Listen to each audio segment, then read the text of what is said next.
Hey everyone, welcome to this completely unnecessary podcast with a new camera.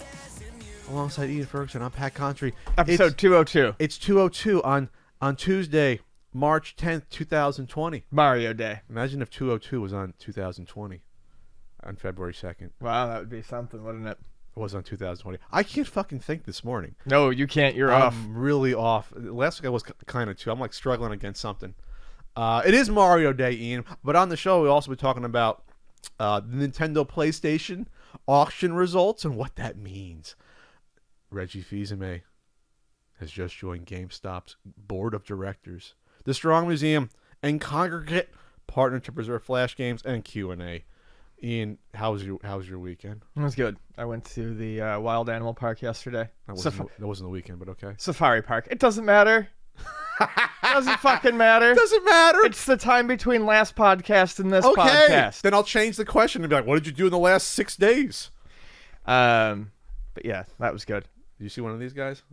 Ahmadryas baboon? No, I didn't. But I saw a lot of elephants. The elephants were having a lot of fun. Elephant never forgets. Caught a couple glimpses of the new platypus. Is it platypi? Or more than one? Or There's two, but we saw one. Okay. And they're adorable. Yeah, it was a lot of fun. Played a lot of Pokemon Mystery Dungeon over the weekend. Yeah. How was that, Ian? I'm a big Pokemon fan. Yeah, you're a huge Pokemon fan, and definitely Gigantic. super into the very niche Mystery Dungeon spin-off Absolutely. series. I know. As a matter of fact, there's no reason for you to ask me how it is because you've already beaten it twice. I went back and beat the GBA version. The GBA version. There is a GBA version. Yes. Okay. No, it's very good. It's one of those games that I would be hard pressed to actually recommend to anyone because it's so oddly specific. Sure, you have to like Pokemon. In terms of what it scratches. Yeah, you have to like Pokemon. You have to like the Mystery Dungeon series. You have to like an odd take on the Mystery Dungeon series. They don't... I don't know. It's a series I've always enjoyed, though, and I've already got something like 12 hours in it because it's very easy to just sit down and take a bunch of quests and go do those quests. There's not a lot of filler in these games. It's all, this is what I'm going to do. I'm going to go do it. Watch your stats rise up. Watch things happen, and you rejoice. And you go, yay, I've accomplished something. And then you go and you do more of it. So it's just a very... You fight like skeletons and like... No, you fight other Pokemon that have gone crazy because of earthquakes. Oh, okay. Yeah. I thought it'd maybe funny if you like dropped them in the Dragon Warrior land and you fought slimes and stuff. That would be very fun. I would like that. Do a crossover there. All right. So yeah, I enjoyed playing that game too, Ian. Mm-hmm. Absolutely. Absolutely. You loved it. Yeah. It's Mario Day, and I got up and I was like, why is it Mario Day, Ian? Ian's like, well, it's MAR and then 10, March 10th for Mario. I'm like, we're just dumb people out there. We're just dumb. We're just dumb. People, saw a milk carton and they were like, "Oh, it looks like it says Mario." I'm like, it's Mario Day. But Nintendo's jumping in the action and they're doing a little sale for next like 3-4 days, 5 days. Oh, what are we getting? $5 off $60 games? They're getting $20 off $60 games. People always complain Nintendo doesn't do sales. Oh, well, they've started doing more sales the past few years on the club, Nintendo, and all that stuff now and then. But it's $40 for Super Mario Maker 2, $40 for Super Mario Party. $20 off Mario and Sonic are canceled at the Olympics 2020. No, they're going to still do the Olympics. And then Yoshi's Crafted World is also $40 there. So that's those are decent deals, right? Yeah. You think that the Olympics are far enough away? They're going to do. Let's not say that we'll get demonetized. We'll just say the public health crisis. The public health crisis. Yes. Yes. We'll say that because a 25-minute intro last week gets demonetized by YouTube because we talk about something for like 37 seconds. It's ridiculous. It's insane. Yeah. Anyway, so speaking of video game violence, good segue, Pat. The APA reaffirmed no causal link between video games and violence. Something we talk about every now and then on the show here. But the American Psychological Association came out and said they caution against oversimplification of complex issues, and no one in the government ever does that. No senators or presidents, no one ever does that. They said, this is basically a little press release. There is insufficient scientific evidence to support a causal link between violent video games and violent behavior. according to an updated resolution adopted by the American Psychological Association. Okay, this is all the you got all these psychologists walking into a room with their lab coats on and their glasses, and like, we must settle this once and for all. I don't know what kind of accent that is. Evil? A German evil Freudian scientist? accent? That was fucking something special. But they decided that the Governing Council of Representatives seated a task force to review its 2015 August resolution in light of many occasions in which members of the media or policymakers have cited that resolution as evidence that violent video games are the cause of violent behavior, including mass shootings. Violence is a complex social problem that likely stems from many factors that warrant attention from researchers, policymakers, and the public, said APA President Sandra L. Schulman, Ph.D.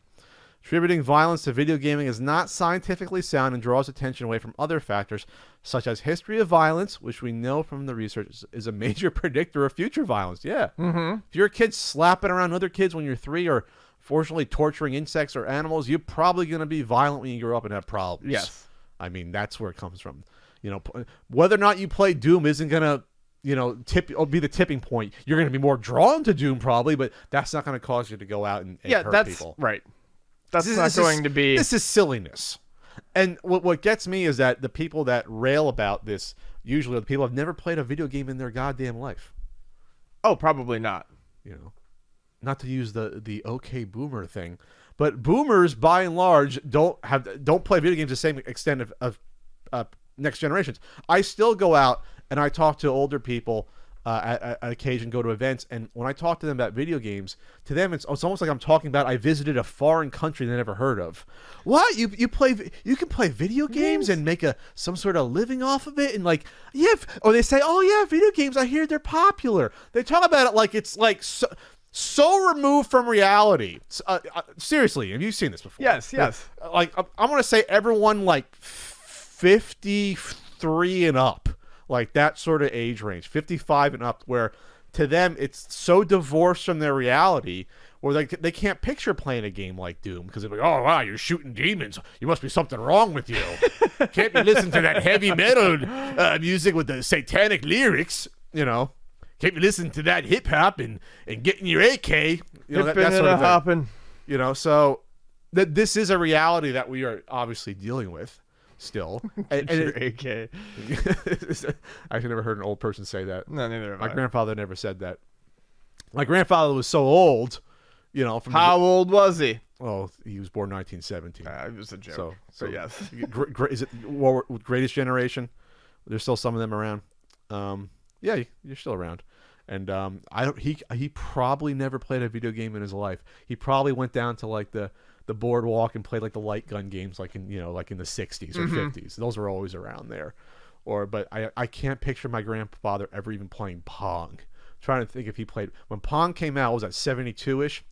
73, 74. He would have been, holy shit, he would have been almost 60 years old. Holy shit, when Pong came out. Wow. Yeah, because he would have been like 57, 60. Yeah, he'd probably never played Pong.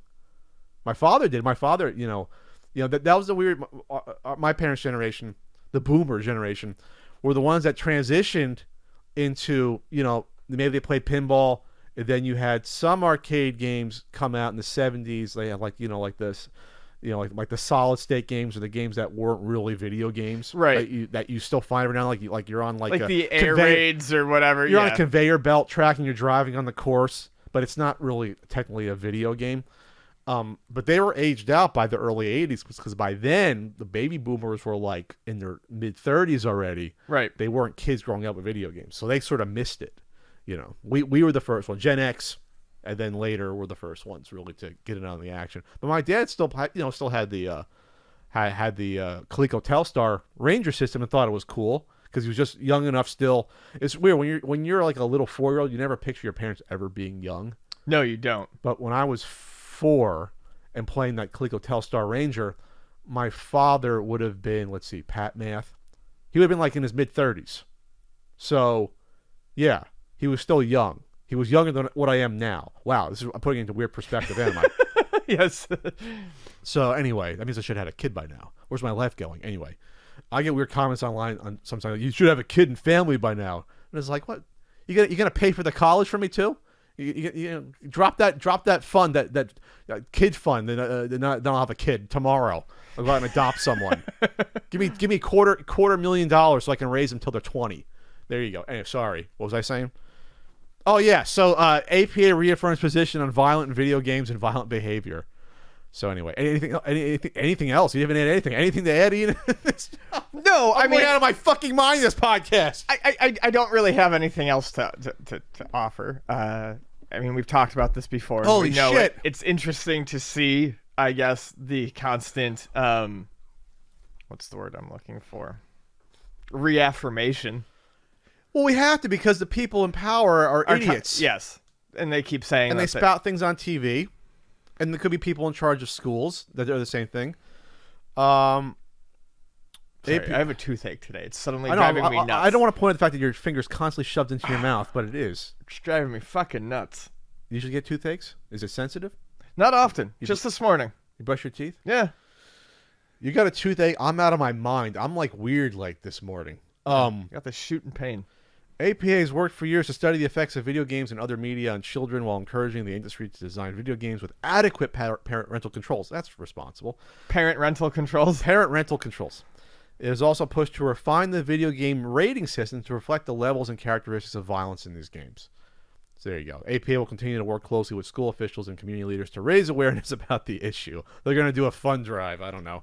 A fund drive? I don't know. They're going to have a booth at the field day. Yeah. They're going to have a, hey, everyone, video games are causing violence. Hey, Timmy, come up and play shoot the guy in the nutsack game. Shoot the guy in the balls. Watch. Well, there was that. Watch him burst. I remember, there was that. Like ripe melons. There was that sniper. Remember that sniper game? That's what I'm thinking. You can shoot the guy in the balls. Yeah, you can shoot the guy in the balls and watch him just rupture. It literally shows. Is it a little far? Because that's not even realistic anymore. It's like if you shoot someone, it's not going to go, let's pause time and see, like in 3D vectroscope graphics. Either. Yeah, but you know what I mean, though? It's like, that's a little far to me. Now I'm old man Pat, right? Moving on. I'm OMP. Old man Pat. You down with OMP? I'm done. No, I'm not. For the ladies, OMP means something different. What the hell's happening with my life?